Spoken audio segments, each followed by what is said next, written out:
আসসালামু আলাইকুম, welcome back to my channel mafia blog video. যে যেখান থেকে দেখছো, আশা করছি তোমরা সবাই আল্লাহর অশেষ রহমতে ভালো আছো, সুস্থ আছো। আমরাও ভালো আছি, সুস্থ আছি, আলহামদুলিল্লাহ। আজকের ভিডিওটা সকাল থেকে শুরু করেছি, আই হোপ তোমাদেরকে খুব ভালো লাগবে। অনেক দিন পর নিজের রুটিনে ফেরার চেষ্টা করেছি, তবে কতক্ষণ যে বসে ভয়েস দিতে পারবো সেটা জানি না।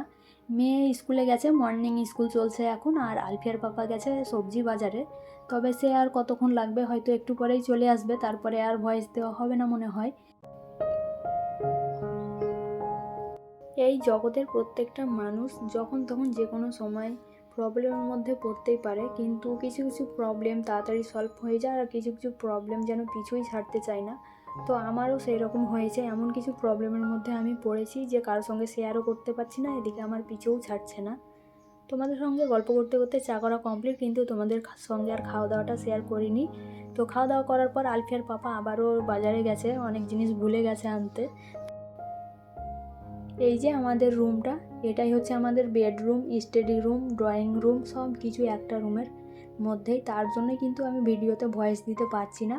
আর আগে তো বাইরে বসে ভয়েস দিতাম, কিন্তু এখন আর হচ্ছে না সেটা। এমনকি দুপুরবেলায় রান্নাঘরে বসেও ভয়েস দিতাম, মানে 2-3টার দিকে, তবে সেটা এখন হচ্ছে না, এত বেশি গরম পড়েছে।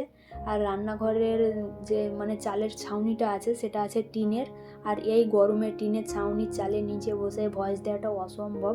আর এমনিতেও ফ্যান পাখা সব কিছু বন্ধ করে ভয়েস দিতে হয়। তবে আরও অনেক কিছু প্রবলেম আছে, সব কিছু তো শেয়ার করতে পারছি না তোমাদের সঙ্গে। এদিকে দুপুরে রান্নার জন্য কুমড়ো আর আলু কেটে নিচ্ছি, তারপরে আমি সেদ্ধ করতে বসিয়ে দেবো।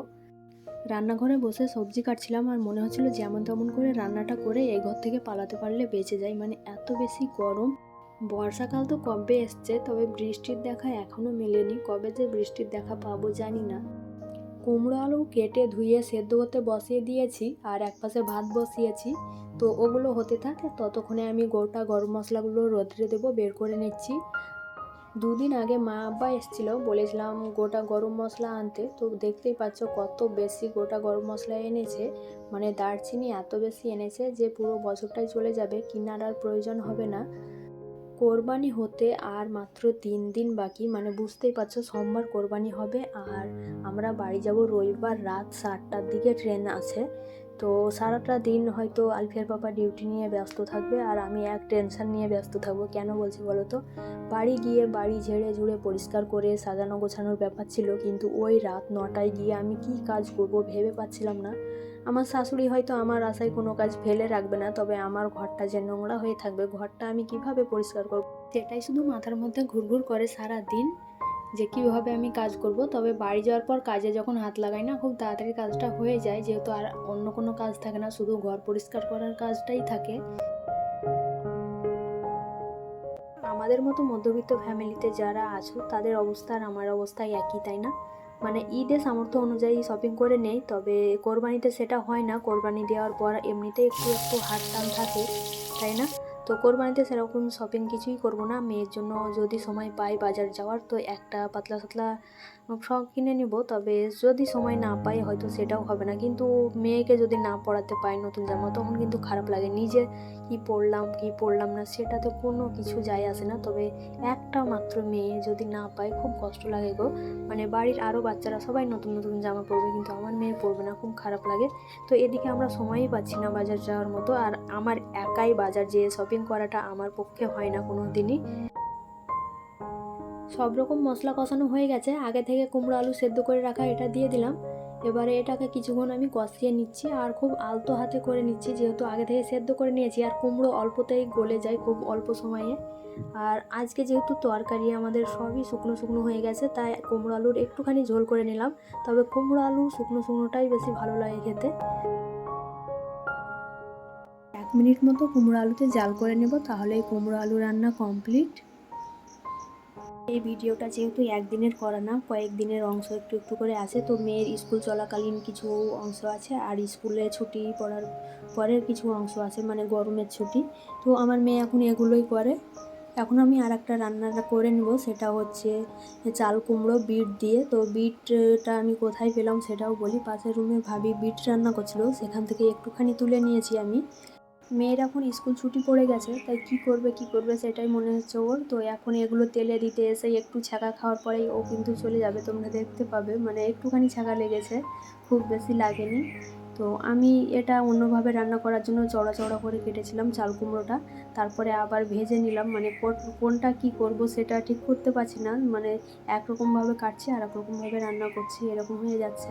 তো আজকের রান্না এই ছিল, খুব সিম্পলভাবে। খাওয়া দাওয়া আর তোমাদের সঙ্গে কিছু শেয়ার করলাম না। কয়েকদিন আগে মেয়ের জন্য পড়ার টেবিল কিনতে গেছিলাম, সেটাই তোমাদের সঙ্গে শেয়ার করলাম একেবারে। তো এখানে এসে দেখি আলমারিগুলো অনেক সুন্দর সুন্দর, তারপরে সব কিছুই পাওয়া যায় এখানে, A to Z, মানে ঘর সাজানোর জিনিস। তো পড়ার টেবিল দেখতে এসে দেখছি যেরকম পড়ার টেবিল চাইছিলাম সেই রকম কিন্তু পাচ্ছি না, একটাও নেই। শুধু প্লাস্টিকের টেবিলগুলো ওই রকম আছে। তবে প্লাস্টিকের টেবিল যদি নেওয়ার হতো তো কবেই নিয়ে নিতাম, যেহেতু প্লাস্টিকের টেবিল আমার পছন্দ না। আর এখানে টেবিলগুলো দেখতে পাচ্ছ অনেক বড় বড়। এই এত বড় টেবিল আমার ঘরে রাখার মতো জায়গা নেই। আমি ছোটোখাটো থাকবালা টেবিলগুলো চাইছিলাম, মানে উপরে বই খাতা সব কিছু রাখা যাবে, থাক হয়ে থাকবে সামনেখানে।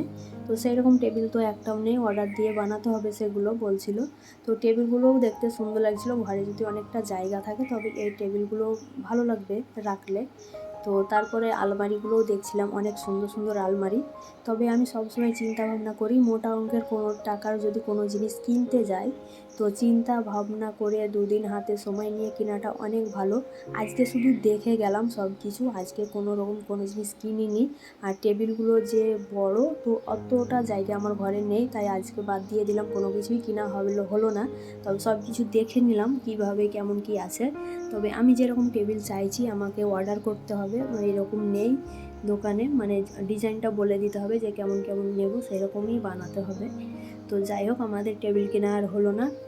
এখনকার প্রত্যেকটা জিনিসই 3D, মানে আলমারি, বাড়ি ঘর, ডাইনিং টেবিল সব কিছু তো 3D হওয়ার জন্য সব কিছুর সৌন্দর্য বেড়ে উঠেছে। তো আলমারিগুলো কত সুন্দর দেখতেই পাচ্ছ। এই আলমারিটা খুবই পছন্দ হয়েছে আমার, মানে এত ভালো লেগেছে এই আলমারিটা। তো মনে হচ্ছে কি একটা মালা পড়ে আছে আলমারিটায়, এরকম এত সুন্দর। আর এই ডাইনিং টেবিলটাও 3D, আর এটা ছিল বেলজিয়াম কাচের এই ডাইনিং টেবিল।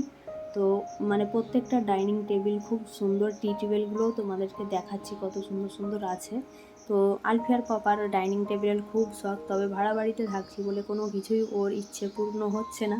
বাড়িতে থাকলে কিন্তু কবেই ওর শখের জিনিস কিনে নিত, তাই না? তো আমার তো মনে হয় যে নিচে বসে খাওয়াটা সব থেকে বেটার, একদম শান্তি করে খাওয়া যায়, আমার মনে হয় তাই। এই দোকানটা হচ্ছে তিনতলাতে 3 রকম জিনিস আছে। একটাতে আছে খাট, গদি, এইসব জিনিস, আর এটাতে আছে ডাইনিং টেবিল, চেয়ার, সোফা, আর একটাতে আছে আলমারি, মিট কেস, মানে আলমারি জাতীয় জিনিসগুলো আছে। আর এখানে আছে টি টেবিলগুলো, দেখতেই পাচ্ছ কত সুন্দর সুন্দর। তো সত্যি টি টেবিলগুলো আমার খুবই ভালো লাগছিল। মানে আমরা এত মেয়ে যে কোনো জিনিস, ঘর সাজানোর জিনিস দেখতে পেলেই ভালো লাগে। তবে আজকের মতো এখান থেকে বিদায় নিচ্ছি। তোমরা ভালো থেকো, সুস্থ থেকো। আসসালামু আলাইকুম, আল্লাহ হাফিজ।